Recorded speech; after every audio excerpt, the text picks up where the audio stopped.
Esse Jesus aí falou coisas estranhas. É, Do tipo, é mesmo? olha, aqui na Terra são poucos os que buscam a verdade, mas esses nunca deixam de buscar a verdade. E de tanto buscar, um dia vão encontrar. E quando encontrar a verdade, vão ficar estupefatos. Depois se equilibrarão e mais tarde reinarão sobre o processo. Olha a loucura. Por que Jesus não disse que quando os que buscam a verdade encontrassem a verdade, iriam dar pulos de alegria, saltos de felicidade? Ele disse que ficariam estupefatos. É. Isso Então é uma revelação chocante. Exato.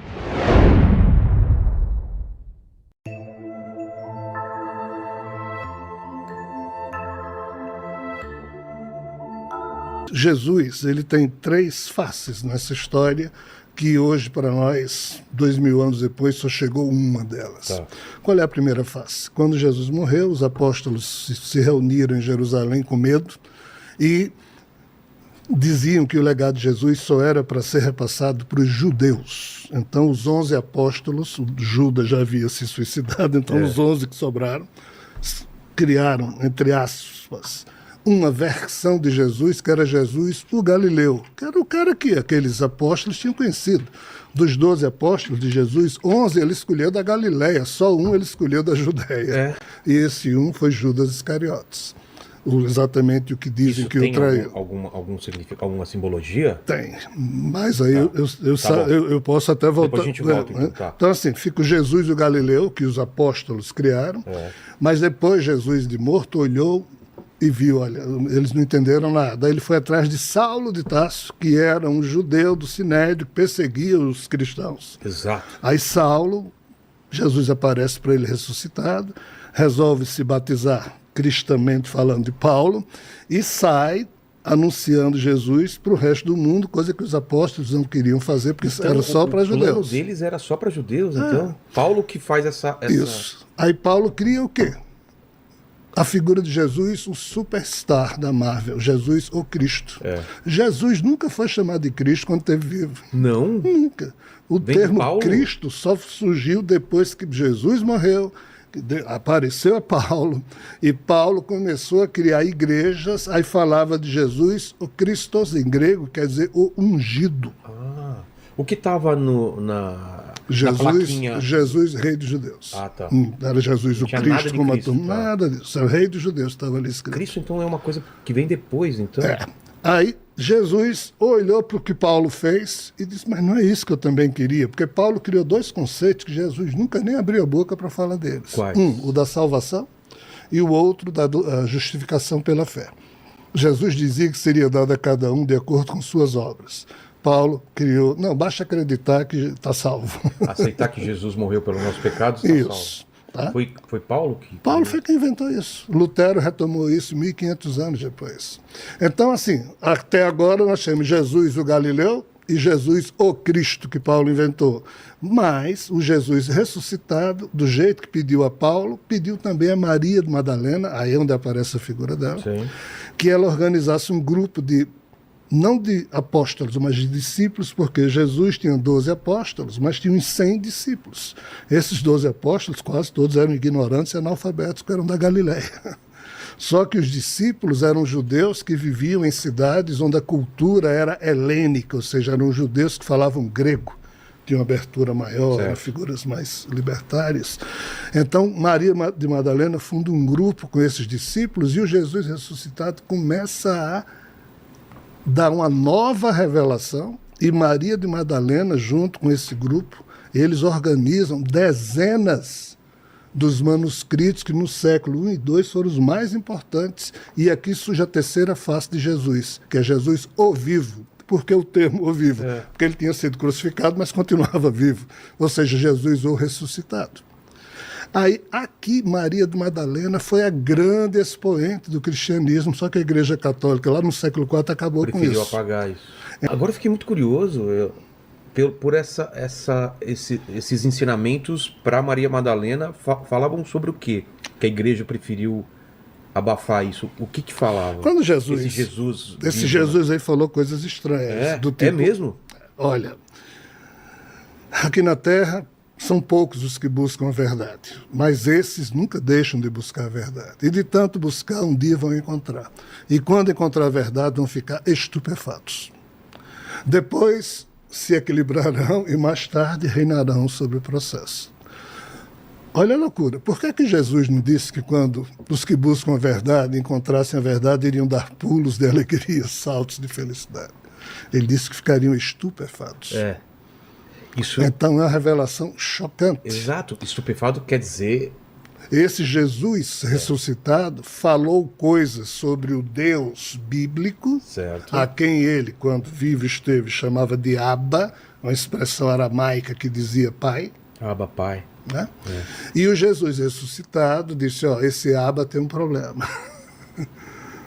Aí os discípulos com Maria de Madalena, que falavam grego, pegaram a expressão que Platão havia criado 2 séculos antes, de demiurgo, e passaram a chamar o ser que era o Deus dos judeus, a quem Jesus chamava de pai, de demiurgo, e aqui surgiu os traços do chamado gnosticismo. Exato. Só que o gnosticismo... não que é conhecimento, né? Que significa o verdadeiro conhecimento, entre aspas. Há uma presunção aí, de que o Jesus, o vivo, falou verdades, mas que eram romanceadas. Mas o Jesus ressuscitado, esse sim falou. Esse já sabia de tudo, então teria falado a verdade profunda, ou seja, a gnose. Então o termo gnóstico surgiu daqui. Só que os gnósticos extrapolaram também.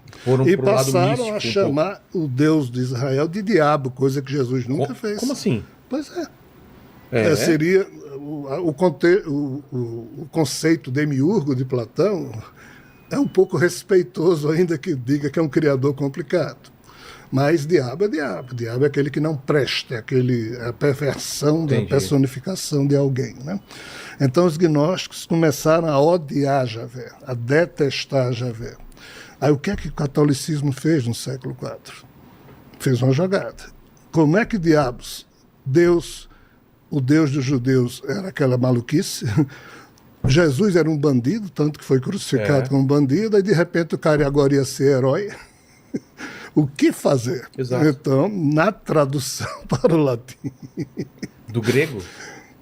Do grego e do aramaico e do hebraico, porque assim, Jerônimo, ele criou essa Bíblia que a gente conhece hoje. São 73 livros hoje. São 46 livros a mais no católico e a menos no protestante, né? Por aí. São 46 do Antigo Testamento e 27 no Novo Testamento. Mas dos 46 livros do Antigo Testamento, na época de Jesus, existia uma Septuaginta que tinha 47. Essa Septuaginta era uma versão em grego que 2 séculos antes de Jesus, no Templo de Alexandria, sábios gregos haviam traduzido do hebraico para o grego. Tinha de Enoque, tinha outras... Aí o livro de Enoque sumiu aqui. Caiu de 47 para 46, porque Jerônimo, no século IV, contratado pelo Papa Damaso, que foi o primeiro Papa da história, né? Jerônimo tirou o livro de Enoque. Você sabe por quê? Não. Porque o livro de Enoque era mais importante que o resto todo. Como assim? Porque Jesus apenas estava cumprindo uma agenda que Enoque havia recebido de Javé lá atrás, que Enoque foi um dos patriarcas. Onde é que começa a história de Javé? Adão, Sete, Enos, Cainã, Malalahel, Jared, Enoque, Matusalém, Lameque, Noé. Enoque está aqui. Certo. Enoque foi quem anunciou ao mundo que lá na frente Javé iria mandar o Messias dele, que viria uma vez e viria outra vez. Então Jesus foi só um personagem anunciado por Enoque. E Enoque foi quem falou da rebelião de anjos, foi quem explicou toda a cosmogonia da época. Então, Enoque, ele tinha um peso muito maior do que qualquer outro profeta. Então, como agora a religião cristã ia ser italiana, era preciso sumir com os mitos judaicos. Então, assim, por isso que Jerônimo diminuir a quantidade de livros do Antigo Testamento, né? E sumiu com toda a visão de Maria de Madalena, com todos os livros. Olha a loucura. Quando o bispo Atanásio de Alexandria, no ano 376 depois de Cristo, escreveu um decreto dizendo: destruam-se todos os livros gnósticos. Os monges do monastério de São Pacome, no Egito, estavam traduzindo do grego para o copta todos os livros escritos por Maria de Madalena e seus demais amigos, que eram centenas. Nossa. Eles esconderam no século IV em cavernas, porque o Império Romano ia começar a queimar tudo. Todos os livros da época foram queimados. Escaparam esses que os monges do São Pacômio guardaram em grutas. Está falando do Mar Morto? De Nag Hammadi. 1945, 2 anos antes do Mar Morto, em 1947, beduínos encontraram jarras lá em Nag Hammadi, no Egito, né? De noite, um frio louco, e eles passavam um dia pastoreando as ovelhas, de noite ficavam lá nas cavernas, até que descobriram que lá estava cheio de jarras. Olha, dentro da jarra tem coisa para a gente queimar. E começaram a fazer fogueira. Um dia, 2 dias, 3 dias. Então No 4º dia, quando acabaram os mantimentos, um deles foi a vila mais próxima. Aí na loja, isso é história, tá? Comprando mantimentos, aí a conversa, o dono da loja, não está muito frio lá onde vocês estão? Não está, mas a gente deu sorte, a gente encontrou umas jarras, tem umas coisas lá dentro que a gente está queimando. Aí o cara olhou assim, eu disse, eu posso ir lá com vocês amanhã? Aí foi lá e comprou, ou seja, os 12 rolos, 13 rolos com 52 manuscritos que foram encontrados em Nag Hammadi, que hoje a gente chama de evangelhos gnósticos. 2 anos depois foi encontrado no Mar Morto, mas aí não é evangelhos, é sobre o Antigo Testamento. Mas isso aqui foram os livros que a turma de São Pacômio escondeu lá atrás para evitar a queima de arquivo. Esses aqui eram de Maria Madalena. Então veja a loucura que a Igreja Católica fez para assumir com Javé, que é o tal Deus dos judeus, e transformar Jesus de bandido em herói. Você sabe o que é que eles fizeram? Não. Em 325, Constantino convocou o Concílio de Nicéia, reuniu todos os bispos das mais de 100 de igrejas cristãs que então existiam, para transformar o cristianismo no catolicismo. Aí, lá, eles criaram o mito da Santíssima Trindade. Ou seja, eles queriam acabar com as notícias do homem Jesus. O que é que eles fizeram? Disseram que Jesus não era um homem, era igual a Deus. Eles elevaram Jesus a uma condição de Deus. Criaram a Santíssima Trindade para dizer que Jesus era igual ao Pai, mas esse Pai aqui já não era Javé, é o Deus dos judeus. E acrescentaram um terceiro personagem que Jesus nunca falou dele, que é o Espírito Santo. O Espírito Santo não tem no Evangelho? Jesus fala do Espírito de consolação. No Paracleto, que o Espírito Santo é outra história. Nossa. Então, os italianos criaram o mito da Santíssima Trindade para sumir com o lado humano de Jesus, para sumir com o Deus dos judeus, porque se você perguntar aos católicos qual é o Deus da Santíssima Trindade, nenhum deles vai saber responder. Alguns vão dizer, é o Deus do Antigo Testamento. Não é, não. Não? Não é mesmo. Que Deus é esse? Ninguém sabe. Foi invenção do catolicismo. Se você pega Hegel, um gênio alemão, 2 séculos atrás, cara, você vê lá Hegel na dialética, o cara escreve umas boas, sei lá quantas páginas, não sei aquele livro, só para justificar a questão da consubstancialidade entre o Filho, o Pai e o Espírito Santo, e você lê, e não entende nada, porque não tem nada para ser entendido aquilo. Ou seja, a própria filosofia mais aguda, e Hegel é um dos caras que melhor representa isso, um gênio, mas cativa, submetida à tentativa de reafirmar um credo católico. Entendi. Ou seja, a filosofia parou de buscar a verdade há muito tempo, ela está a serviço do catolicismo. Depois que Tomás de Aquino escreveu a Suma Teológica, parece que os filósofos ocidentais que surgiram, à exceção de Nietzsche e alguns poucos, foram só confirmando aquilo e usando a filosofia para confirmar aquilo.